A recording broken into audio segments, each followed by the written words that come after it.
నమస్తే, welcome to our news network. మధ్యప్రదేశ్లోని ఖర్గోన్ అనే జిల్లా, అది ఖర్గోన్ అనే టౌన్లో 2022లో ఏప్రిల్లో శ్రీరామనవమి సందర్భంగా అల్లర్లు జరిగాయి. 2022 అల్లర్లు జరిగాయి.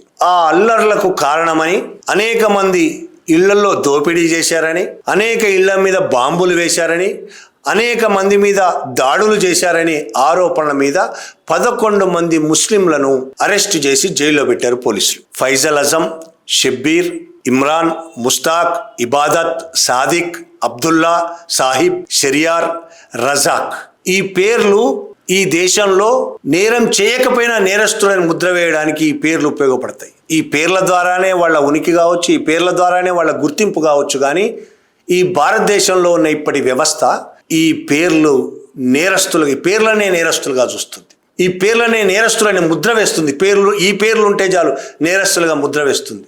ముస్లిం అయినందుకు ఈ దేశంలో చావు తప్ప వేరే మార్గం లేకుండా చేస్తున్నది వ్యవస్థ. అట్లనే ఈ 11 మంది మీద అరెస్ట్ చేసి జైల్లో వేసింది. ఒక్కొక్కళ్ళు 2.5 ఏళ్ళు, ఏడాది, 2 ఏళ్ళు, 2.5 ఏళ్ళు జైల్లో ఉన్నారు. తర్వాత బెయిల్ మీద బయటకు వచ్చారు.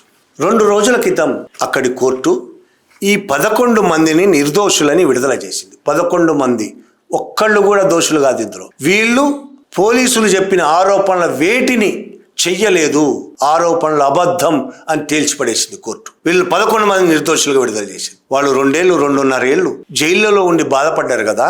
వాళ్ళని ఆ విధంగా అన్యాయంగా జైల్లో పెట్టిన పోలీసుల మీద ఇప్పుడు కేసు పెట్టొచ్చా, పెట్టకూడదా? పోలీసులను ఇప్పుడు జైలుకు పంపొచ్చా, పంపకూడదా? అక్రమంగా అసలు ఏం జరిగింది మొత్తంగా కేసుకు సంబంధించి మనం తెలుసుకోవాలి. ఏప్రిల్ 10, 2022 ఏప్రిల్ 10 శ్రీరామనవమి ఊరేగింపు సందర్భంగా ఆ ఖర్గోన్లో 6-9 గంటల మధ్య, సాయంత్రం 6 గంటలు 9 గంటల మధ్య పత్వడి ప్రాంతంలోనో ఇళ్ల మీద దాడి జరిగింది.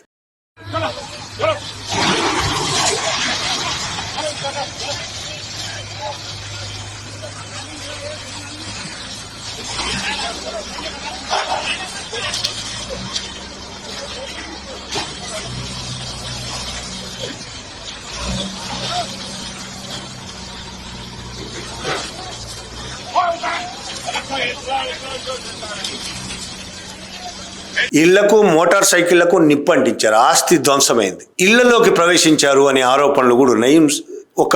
అందులో ఇద్రీస్ అనే ఒక వ్యక్తి మరణించాడు. దీని మీద 3540 ఎఫ్ఐఆర్లు బుక్ అయ్యాయి. 3540 ఎఫ్ఐఆర్, 16 ఇళ్ళు. ఆ తర్వాత ముస్లింలకు సంబంధించిన 16 ఇళ్లను, 29 దుకాణాలను ప్రభుత్వమే బుల్డోజర్లతో కూల్చేసింది. వీళ్ళే హింసకు కారణమని ఈ 11 మంది ఇళ్లతో పాటు ఇంకొంతమంది ఇళ్ళు, దుకాణాలు కూడా కూల్చేశారు. ఇక కోర్టులో ముఖ్య సాక్షి, కీలక సాక్షి వైష్ణవి జైన్ అనే వ్యక్తి. వైష్ణవి జైన్ అనే వ్యక్తి ఇచ్చిన సాక్ష్యం మీదనే మొత్తం కేసు ఆధారపడింది. మొత్తం 11 మంది సాక్షులు. కీలక సాక్షి వైష్ణవి జైన్. ఆమె సాక్ష్యంలో పరస్పర విరుద్ధమైన అంశాలు ఉన్నాయని కోర్టు చెప్పింది. జడ్జి చెప్పాడు తన తీర్పులో.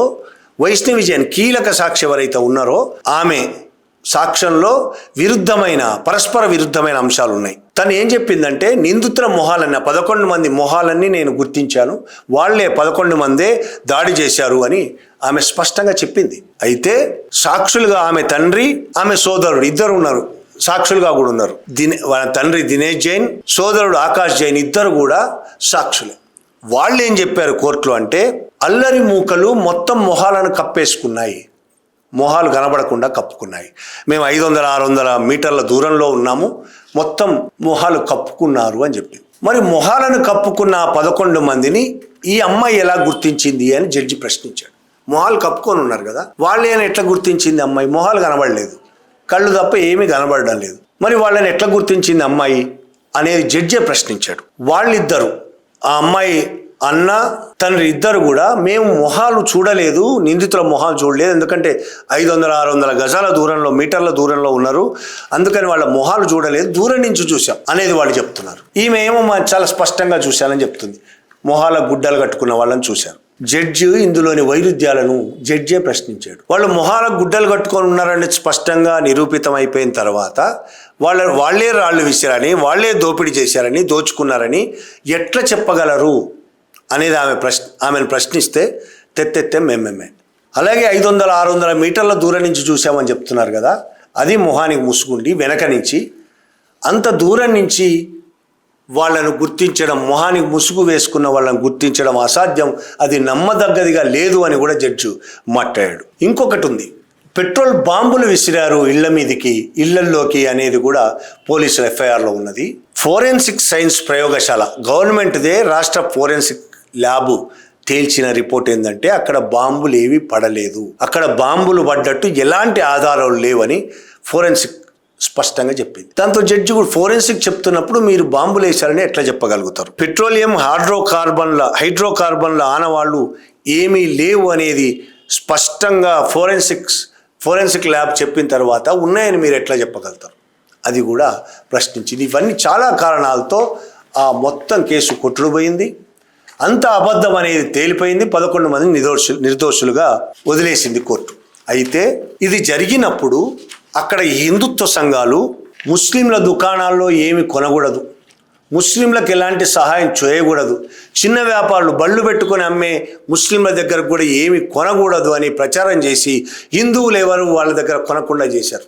ఎందుకు? దాడులు చేశారని. వీళ్ళు దాడులు చేశారు కాబట్టి చేయొద్దని.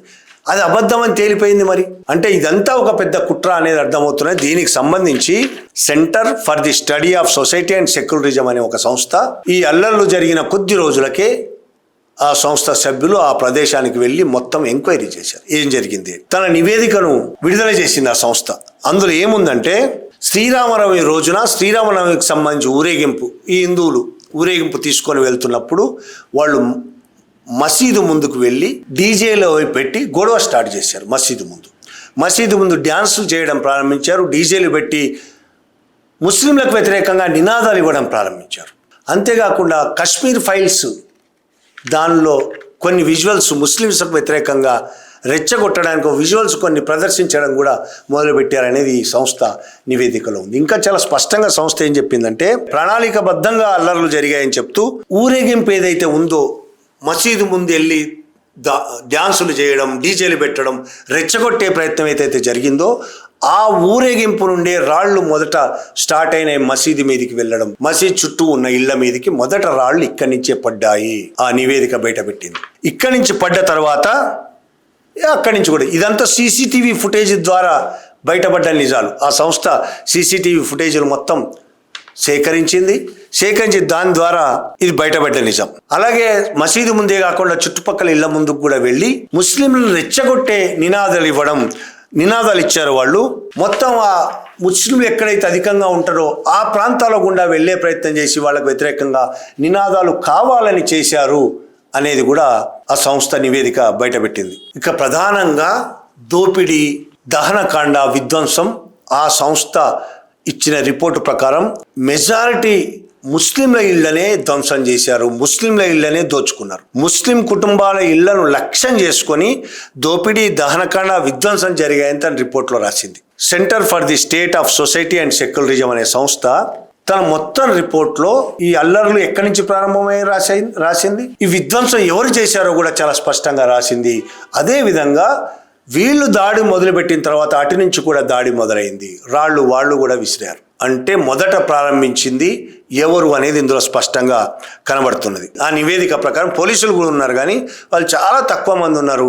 ఏమీ చేయలేక నిలబడి చూడడం తప్ప వాళ్ళు ఏమీ చేయలేకపోయారు అనేది అది చెప్తూ, ఈ మొత్తం వ్యవహారంలో ముస్లింలు మొత్తం అసహన పరులు, దాడులు వాళ్లే చేశారని చిత్రీకరించి కొన్ని కథనాలను వ్యాపింపజేశారు. వాట్సాప్లో కావచ్చు, ఇతర మాధ్యమాల ద్వారా, సోషల్ మీడియాల ద్వారా ముస్లింలే దాడులు చేశారనే కథనాలను విపరీతంగా ప్రచారంలో పెట్టారు. పోలీసులు కూడా అందులో భాగంగానే ముస్లింల మీద కేసులు పెట్టారు.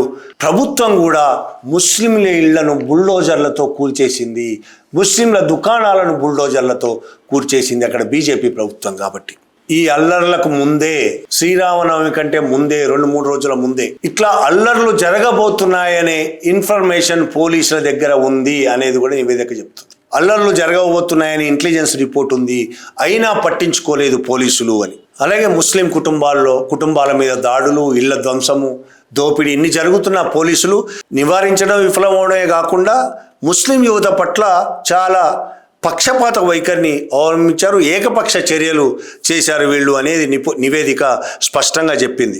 అత్యధిక ప్రాణ నష్టం, ఆస్తి నష్టం కలిగింది ముస్లింలకే. వాళ్ళు చెప్తున్నట్టు హిందువులకు కాదు. కానీ కేసులు మాత్రం ముస్లింల మీద పెట్టారు. వాళ్లే ధ్వంసం చేసినట్టు, వాళ్లే దోపిడీ చేసినట్టు, వాళ్లే అల్లర్లకు పాల్పడ్డట్టు పోలీసులు ముస్లింల మీద కేసులు పెట్టారు అనేది నివేదిక స్పష్టంగా చెప్తున్నది. అంటే దాడులు రెండు వైపులా జరిగాయి. రాళ్లు వీళ్ళు విసిరారు, వాళ్ళు విసిరారు. మెజారిటీ ముస్లింలు నష్టపోయారు.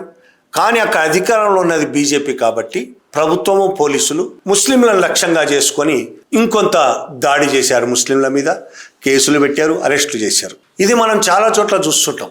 దేశవ్యాప్తంగా చాలా చోట్ల జరుగుతుంటుంది. ఒక హనుమాన్ ర్యాలీలు, శ్రీరామనవమి ర్యాలీ, ఇట్లా హిందువులకు సంబంధించి ఏ ర్యాలీలు జరిగినా నార్త్ ఇండియాలో ముఖ్యంగా, ఈ మధ్య సౌత్ ఇండియాలో కూడా మొదలైంది. వీళ్ళందరూ కావాలని అసలు రూట్ను వదిలేసి ముస్లింలు ఉన్న ఏరియాల్లోకి వెళ్ళడానికే ఎక్కువ ఉత్సుకత చూపిస్తారు. మసీదుల ముందుకెళ్ళి డ్యాన్సులు చేయడం, డీజేలు పెట్టడం, వాళ్ళని రెచ్చగొట్టడం, వాళ్ళు నమాజ్ అవుతున్న టైంలో పోయి డీజేలు పెట్టడం, కాషాయ జెండాలు తీసుకెళ్లి మసీదుల మీద పెట్టడం, ఇట్లా రెచ్చగొట్టడం అనేది చాలా చోట్ల జరుగుతూ ఉన్నది.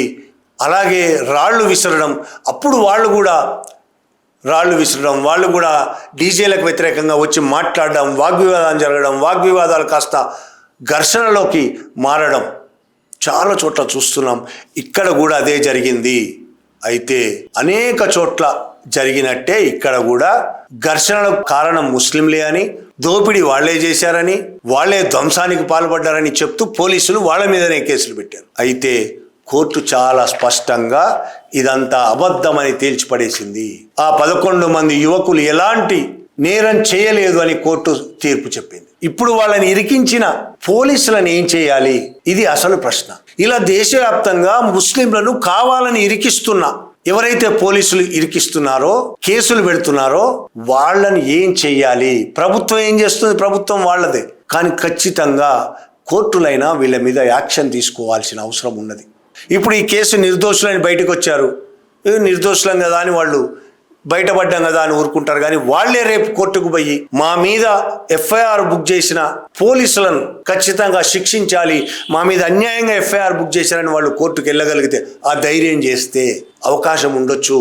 పోలీసుల మీద కూడా ఏమైనా చర్యలు తీసుకునే అవకాశం ఉండొచ్చు.